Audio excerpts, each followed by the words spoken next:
இப்போ pan India படங்கள்னு இப்போ இந்த மாதிரி வர்றதுனால இப்போ இனிமேல் டப்பிங் அப்படிங்கிற ஒரு விஷயமே நீ இல்லாமல் போயிடுமோ? மீன்ஸ் ஒரு படத்தை ரீமேக் பண்ணுறதோ டப்பிங் பண்ணுறதோ இனிமேல் பெருசாக கம்மி ஆகிடும்னு நினைக்கிறீங்களா ஃபியூச்சரில்? ஆமாம் இப்போ சார். காந்தாராவை நம்ம எல்லாருமே பார்த்துட்டோம், பாகுபலியே எல்லாருமே பார்த்துட்டோம், டக் லைஃபை அவங்க பார்த்துட்டாங்க.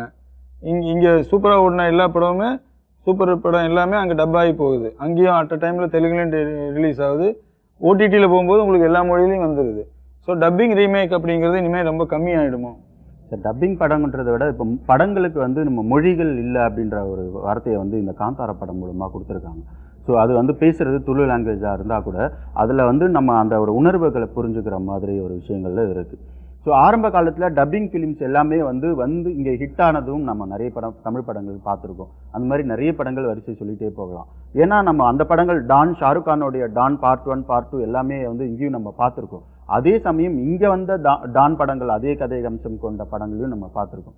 ஏன் நம்ம தமிழ்லேயே எடுத்துக்கிட்டா கூட ஆல்ரெடி ரஜினி அவர்கள் நடித்த பில்லா படத்தை அப்படியே அஜித் அவர்கள் நடித்ததும் நம்ம பார்த்துட்டு தான் இருக்கோம். ஸோ அந்த மாதிரி மேக்கிங் தான் பேசுமே தவிர டப்பிங்கிறது வந்து எனக்கு முக்கியம் இல்லை அப்படின்ற மாதிரி எனக்கு படுது.